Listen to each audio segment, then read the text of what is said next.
I truly believe that the president has a bag of tricks, and the White House has a bag of tricks that they save for certain occasions.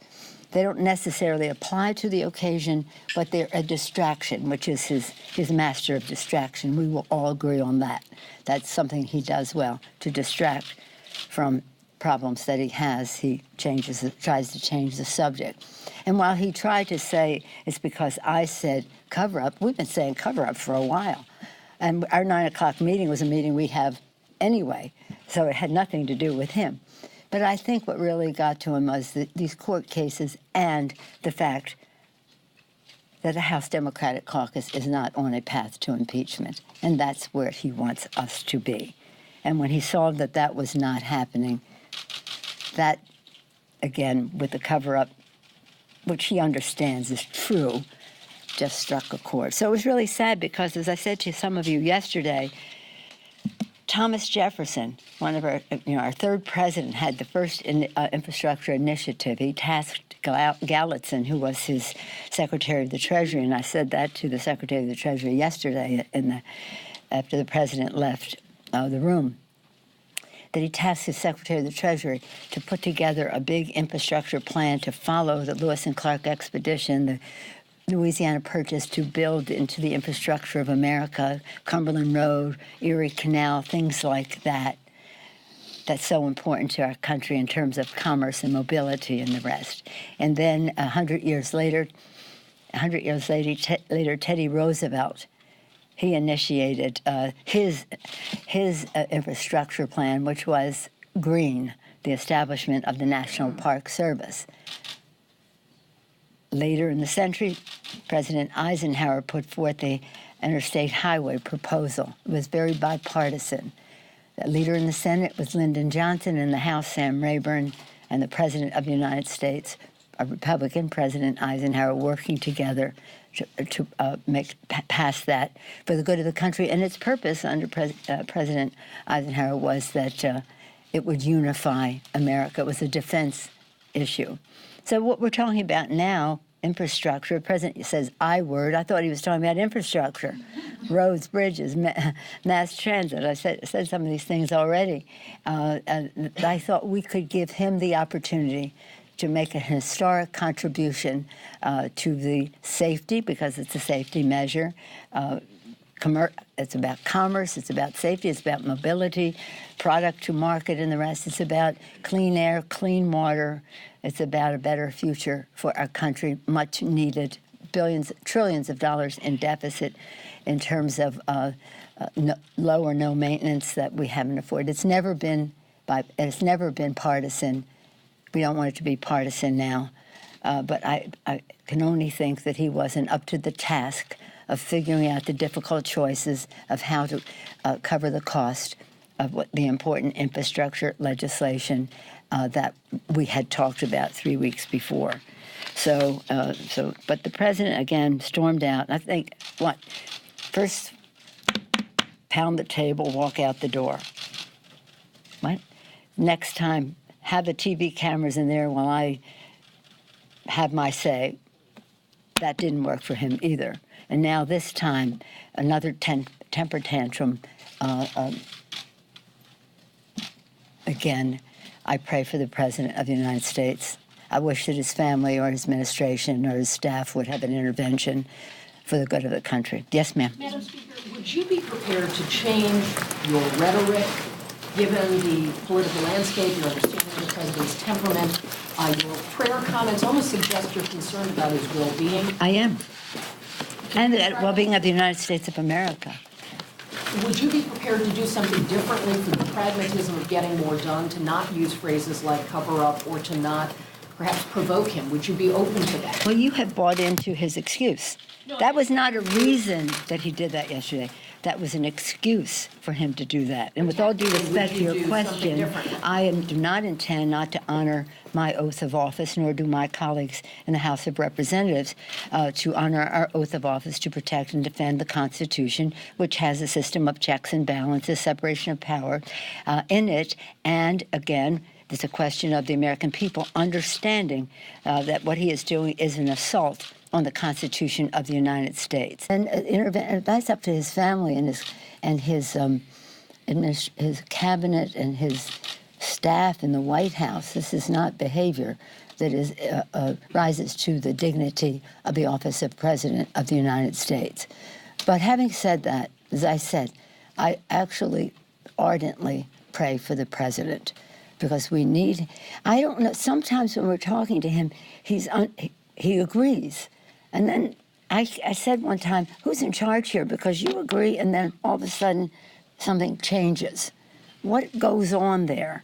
Who's in charge? And he says he's in charge, and I suspect that he may be. And I suspect he may be even more since yesterday, because I don't think that any responsible assistant to the President of the United States would have advised him to do what he did yesterday. That's it. Thank you all. Bye-bye. It's a political calculation, and she doesn't want to just come out and say that. In fact, she has often said we can't impeach because of politics, and we can't not impeach because of politics. But it is very hard to think of any other thing other than politics and a political calculation as to why she's not there now. But what she is doing, you just said villainous, in all her other rhetoric today about the family and the staff should have an intervention, how he is irresponsible. She is amping up the rhetoric. This is the Speaker of the House who is speaking in no uncertain terms about the President of the United States of America as a totally irresponsible actor who needs help and is running a chaotic environment. And she's trying to amp up that rhetoric, I think, to appease some of those forces in her caucus that are calling for impeachment without getting to that position. I think that is a great point that you're making, but it is really noteworthy that she is, questioning, concerned for the well-being of the president. Like, there have been machinations of this in the past, but the fact that it is returning right now, and what Nancy Pelosi is saying about it, asking for an intervention again of the president. We've heard that before, but now it is back front and center. The House Speaker doesn't speak out of turn, and so that is what you're hearing in her message right there. Let's get actually back in the room. Manu Raju is back with us. Manu, I don't know if you heard it, but David was saying, of course, you were asking the exact right question of if impeachable offenses occurred, why not move toward impeachment? Yeah, and she tried to straddle that line. She got a little testy as well, trying to lay out exactly why they're not trying to go that route, trying to say that the current route that they are going is the fact-finding mission where they're going to court, they're having success in that strategy, and then she said, we'll decide down the line what is the right approach. So this is, but not, the question that I was trying to pin her down on is exactly why she is opposed to the impeachment inquiry aspect of it. Not necessarily voting on an articles of impeachment would be the first step before the House Senate would have to convict and remove the president from office. But why not at least formally move forward with an investigation over impeachment? She would not directly answer that. And that's because there are a number of members in her caucus who are calling for that. And she knows that is one aspect where there is some division internally about how exactly to pursue this line of questioning and investigation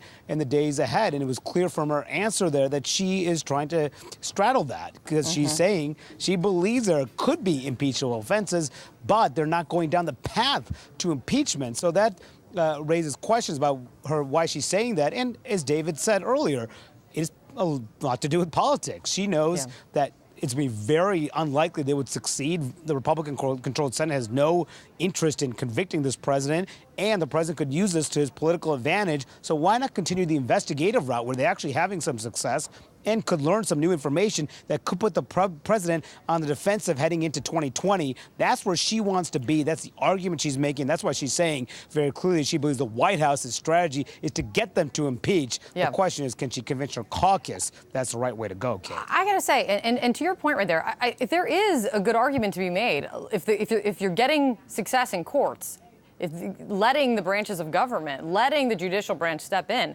there is strong argument to let that play out. I find it interesting, though, that she's not necessarily exactly saying that to you when you try to pin her down. Let me get over to Phil Mattingly real quick. Manu, if you could stand by for me.